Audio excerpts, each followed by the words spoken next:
día a todos. Moitísimas grazas por estar aquí nesta xornada que esperemos que sexa de gran interese para todos, que me imagino que sí, que por eso estamos un sábado tan cedo, verdad? Bueno, eu son Begoña, simplemente quería presentar a persoa que vai a conducir e moderar a xornada, que é Miguel Vieito. El, como xa tamén moitas persoas sabedes, é abogado en exercicio, mediador e investigador en Dereito. É especializado en Dereito á Saúde e antidiscriminatorio. E quen mellor para el, pois que el, para acompañarnos e facer este exercicio de moderación.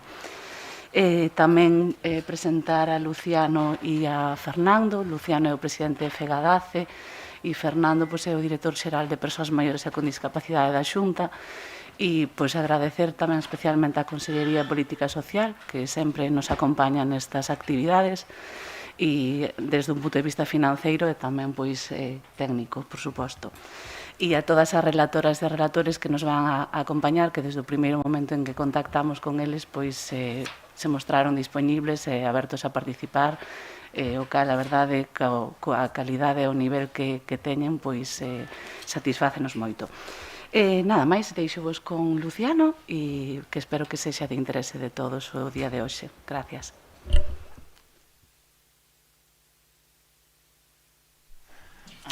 Bueno, buenos días, bos días a todos e todas.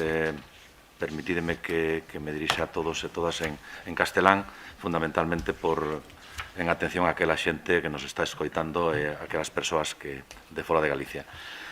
Muchas gracias, Begoña, y gracias a todos y todas por estar aquí, los que nos de manera presencial y los que nos estáis siguiendo a través de streaming.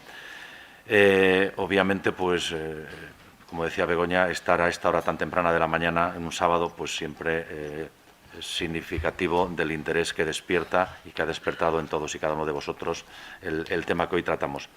Un agradecimiento especial a Miguel Vieito, ya un viejo conocido y compañero en estas tareas, que nos aporta sus conocimientos profesionales para enriquecer las presentaciones de una manera que nosotros no podíamos hacer. Nosotros, los miembros de FEGADACE, estamos aquí para aprender, nosotros y las personas a las que representamos, y para aprender y formarnos fundamentalmente cómo nos afecta esta reforma legislativa. Gracias al director general, a Fernando, que lo considero un buen amigo, porque está siempre ahí con nosotros. Transmítele también, Fernando, a la consellera nuestro agradecimiento por estar siempre apoyando al daño cerebral y a FEGADACE. Obviamente, sin vuestro apoyo, este tipo de eventos no se podrían llevar a cabo. También es importante transmitir que, además del apoyo institucional, hay un apoyo que todos y cada uno de nosotros podemos llevar a cabo, y es, ahora que ya ha pasado, pero para tiempos sucesivos, la X solidaria de la declaración de la renta, que no nos cuesta nada, y con esto podemos dar visibilidad y realizar este tipo de eventos y este tipo de jornadas. Decía que estamos aquí como personas, como familias, como asociaciones, como federación, para aprender. Y lo decía porque afrontamos esta implantación de la reforma jurídica, que es nueva, tiene mucho recorrido y creo que está todo o prácticamente todo sin hacer. Personalmente, y me gustaría felicitarme y felicitarnos todos por la aprobación de esta modificación legislativa.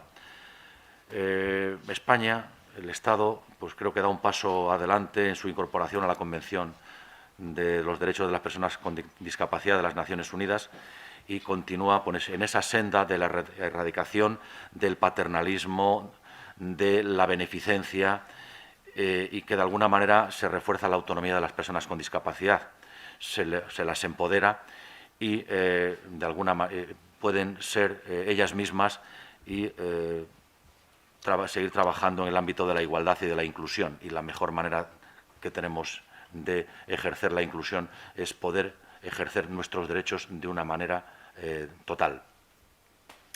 Esta reforma refuerza sin ninguna duda la autonomía de las personas con daño cerebral adquirido y de la discapacidad en general, ofreciéndoles un sistema de apoyos para la toma de decisiones, en lugar de quitarles, como hasta ahora, la capacidad de decisión. Esa es la gran diferencia que vemos en esta reforma legislativa.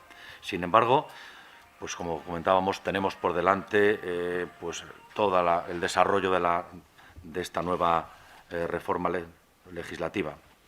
Entonces, para conocerlo mejor y saber cómo repercute sobre nosotros, tenemos a todos los especialistas que oiremos hoy desde los campos de la notaría, de la fiscalía, de la abogacía, del trabajo social e incluso en primera persona con una persona con daño cerebral y su familia. Y sin más, creo que lo importante viene a continuación. No quiero robarles más tiempo y por eso os dejo con el director general, agradeciéndole de nuevo pues, su presencia. Muy buen día a todos y todas y que espero que la jornada sea beneficiosa para todos.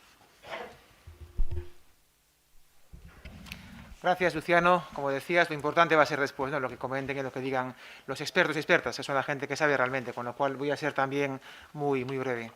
Quería empezar agradecendo, como non, a FEGADACE por convidarnos a acompañarvos hoxe nesta xornada. Xornada que se centra no impacto que ten a recente lei 8/21 nas persoas con dano adquirido e tamén nas súas familias. É unha lei, sin dúbida algunha, que supón un cambio no paradigma do réxime aplicado ata este momento. Trátase dunha reforma realmente de gran trascendencia, non? Social e xurídica e tamén cun especial impacto nas familias. Como se terá ocasión de comprobar e discutir amplamente durante a xornada, a lei conleva importantes modificacións normativas, como é o caso da Lei do Notariado, do Código Civil, Lei Hipotecaria ou Lei do Rexistro Civil, entre outras. E todo isto vais a ver dende un punto de vista evidentemente práctico, coa participación de expertos, notarios, catedráticos, doutores en Dereito, fiscais e tamén afectados e tamén a familias. Con este novo paradigma que supón a lei, pasamos a un sistema no que o elemento central xa non é a incapacitación de quen non se considera capaz suficientemente. Pasamos a un sistema de apoios a aquelas persoas que precisan, non? É dicir, cambiamos dun sistema baseado na sustitución na toma de decisións a un sistema no que se respecta a vontade das persoas con discapacidade e se expresan os apoios que son precisos. En definitiva, avanzamos hacia un novo sistema basado no respecto á vontade e tamén as preferencias das persoas con discapacidade. Este cambio de modelo de sustitución a un modelo de promoción e acompañamento precisa non solamente dun cambio legal, senón tamén dunha pedagogía e unha asunción deste novo paradigma por todos os operadores jurídicos e tamén por as persoas que interveñen nos procesos. É dicir, que xa temos o cambio legal e agora o que fai falta e temos que avanzar é afondar no cambio cultural. E, sen dúbida algunha, xornadas como esta contribúen a facer posible este cambio. Creo que é importante realmente que se realicen actividades como esta entre as entidades de discapacidade. Todas sodes moi importantes, Luciano. Sabedes o que facedes, tendes moita experiencia e tamén contribuídes a que Galicia sexa cada vez, cada día, máis xusta e tamén máis inclusiva. Así que, enhoraboa, parabéns por esta xornada.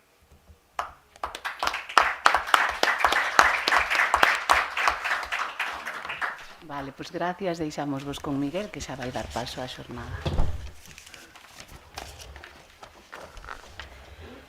Bueno, bo día a todas, a todos e a todes. Moitas grazas, como dicían, desde a organización polo vosso tempo, por estar aquí hoxe.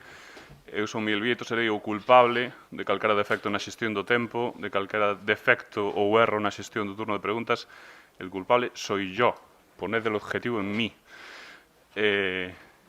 Como dicía na presentación, hoxe imos a falar de moitas cousas e a ter oportunidade seguramente de ter diante as mellores persoas dentro do ámbito do dereito para preguntarlles e para exprimir o seu coñecemento.